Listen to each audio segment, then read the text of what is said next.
Hi there, my name is Dawn Devine and welcome to my studio. Today is the start of Bra-LaPalooza 2022, which is a 2 month, maybe 3 month celebration of belly dance bras. During the next 2 months, I will be making as many bras for my upcoming book, Belly Dance Costuming in Detail with a Suit, as I possibly can get done. Now, I've had some people ask, oh, where does the phrase Bra-LaPalooza come from? Why did you choose that? Is that a riff off of Lollapalooza? Yeah, the answer is yes. And this is the origin story of how Bra-LaPalooza started. So let's turn back the Wayback Machine just a few years to 2013. In 2013, I was a touring workshop leader and vendor. So I would go to events, I would teach a workshop or two, and I would have a booth where I would sell my products. My booth kind of looked like this. This is the Cairo Caravan hosted by the old MECTA group, the main LA chapter in 2013. And we are on the Queen Mary ship in Long Beach, California. So if you can imagine, here we are in the main room. There were kind of like two rooms. I felt bad for the vendors in the other room. It was kind of a little dank, a little weird. It was all full of nooks and crannies, but I was really happy to have this beautiful table right next to the door. And they had warned us, they said, bring your own lights. So here I am with my lights, and I teamed up with Lynette of Gilded Serpent. And so you see, she has her Gilded Serpent sign in front that you can barely read it. It was super, super dark in there. So we drove down, we set up shop, and we started to do our thing, talking to people, meeting and greeting folks.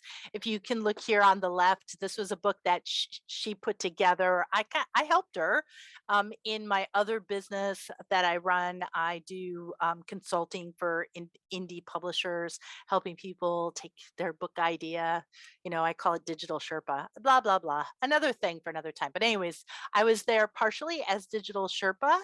I was there partially as myself, as author Dawn Devine, and I was also making the bras that would appear in the book Cloth of Egypt. So you can see my little soup bra pile under construction.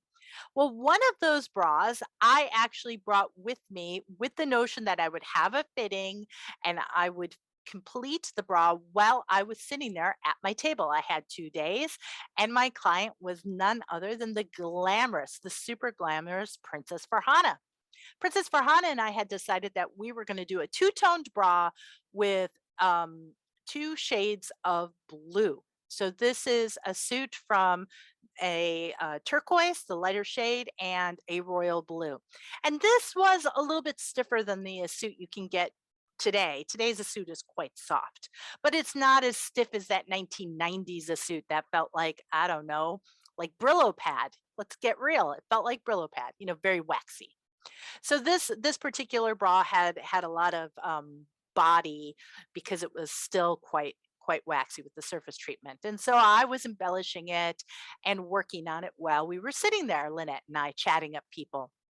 You can see some of these other bras, and I actually have an arc of photos. These photos were all taken by my travel companion and co-author Alicia Westerfeld, who takes a pretty darn good picture, if I do say so myself. So here I am discussing with Princess Farhana. Yes, those are the princess's hands. We are discussing our plan for doing a photo shoot somewhere on the ship. So Alicia and Princess put their heads together. They found the location. She brought two vintage suit shawls that she was going to wear on her head. Everything was wonderful. We were going to get it done. It was happening. It was happening. But I was a little waylaid when Miles Copeland, the founder of the Belly Dance Superstars, came to our booth and sat down and made himself at home because our booth was right next to the door. Everybody walked right past us because Lynette was a big deal in the belly dance world. And I was doing this, we had lights up and I was doing the sewing. People were stopping by. Miles was like, nobody was coming to his dark booth in the corner. He came over and he bogarted our booth. So he sat himself down, plunked himself down, and started dare I say it, holding court, right? Princess Farhana kept walking by with her posse, and people were coming up. At that time, I was president of the Bay Area chapter of the club, and people were coming up to meet me, see me, talk to Lynette about her fabulous website. We were we were, you know, we were being bigwigs. This is probably the one time in my entire career where I was the biggest wig of my life. I was teased out to here. If you can imagine drag queen wig size, I was a big wig that night. So Miles Copeland tells me the story about how Belly Dance Superstars came to being. He was going to be touring with the Jane's Addiction final world tour, which was, as we know, called Lollapalooza. Lollapalooza was getting started. He was getting the script together, and lo and behold, Belly Dance Superstars was born, right? This was back a couple of decades now. But Belly Dance Superstars, his brainchild to help him promote his musicians who were from the Middle East. If you think about Sting's song Desert Rose, you think about the people who were on that album, but not necessarily the Western performers, but the Eastern Mediterranean area performers. He was setting up a group that would explain why they were touring in rock with the sort of rock band mentality, going to rock concert. Why were these belly dance there? Because Middle Eastern music requires belly dancers. So he came up with this concept, and the first time the belly dance superstar stepped onto a performance stage into the major spotlight was during Lollapalooza. And he actually said, and we're having a Bra-LaPalooza here.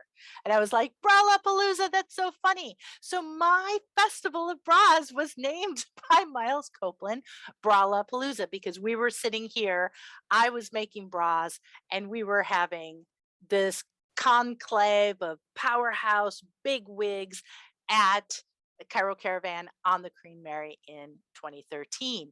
Well, I'm sure you're thinking, all right, Dawn, that's great. That's a lovely story, but how the photo shoot turned out. And so here we are.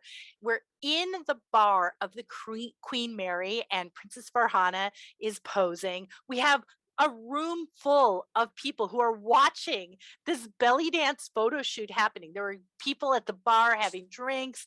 The Queen Mary is a hotel, so it was full of people, and we just hit it and ran. We went in, we did our thing. She posed in a couple of different poses. As you can see on the right, she's got a white vintage suit over her head. On the left, she has her blue vintage suit over her head. And we just had a blast. We got about 100 photos, probably in less than 15 minutes, from a variety of different angles, using natural light inside of this beautiful Art Deco um, bar. Well, Princess Farhana and I were collaborating. So I made this bra all by my little self. I made this bra, and then I handed over to her all of the remaining fabrics that I had left over, right? So gave her blue, the navy blue, I gave her the turquoise, and I gave her a bunch of beads, right? Because it has some beads on it. Her job was to make a matching belt. And so she did. And she appeared at an event that I hosted at my house. Then it's a stage. It's a community room in a complex. So she appeared on stage in a suit vest, and we had a suit fest in 2014. So this is a year later when she is appearing in her head to toe blue a suit outfit. So I made the bra, she made the belt, and she came up. I hosted her in workshops, and she was one of our star performers at a suit fest. And the really cool thing was that by the time we had a suit fest, she had also written her own book, The Belly Dance Handbook. Yeah, I helped her with that one. And the three of us authors had an opportunity to pose. Couldn't get Miles Copeland on short notice, but that's all right. We did just fine without him. But going back, just as a brief aside, I got to tell you, you should never put the word a suit behind dancers, because some of my photographers got some beautiful, beautiful pictures, and the dancers are blocking out IUT. So it looks like it says ass. So I have lots of gorgeous photos of Princess Brown with a sign behind her that says ass. So don't do it. Learn from my learn from my error. It was great when no one was dancing, but as soon as a dancer was up there, the audience didn't know, but my photographers, they got some hysterical shots with people like doing things, and then they're like showcasing the ass part of a suit. All right, just don't do it. Learn from my mistakes. Anyways, that is how Brala. Oh, bless you. That is how Thank you. BraLaPalooza came to be. That's how my event got this name. And this is now year 9. Year 9. Year no, no. 2013 till now. Oh yeah, yeah, it's year 9 of Bra-LaPalooza. And this is the first year where I'm actually telling more people than my inner circle that I am doing a deep dive into bra making. So thank you, Patreon community. Thank you, my community at large, for supporting me as I build anywhere between 20 and 30 bras over the next 60 to 90 days. Anyways, I hope that you found this entertaining, if not instructional. And we're going to change gears and start going into some DIY information. So please keep posted. And if you're watching this on YouTube, be sure to like and subscribe. If I made you giggle, if I made you go, huh, please tap tap that button that says subscribe, because I'm trying to make it to 1,000 subscribers this year so I can monetize my account. So your help, your button pushing helps me maybe make some money in the future. Cross your fingers. Help me get there. Anyways, I'll talk to you again soon in another video. If you are interested in learning how bras work and how to pick the right bra base for you and your next costume, come join me over on my Patreon, where I take a deep dive into how bras work and how they can work for you.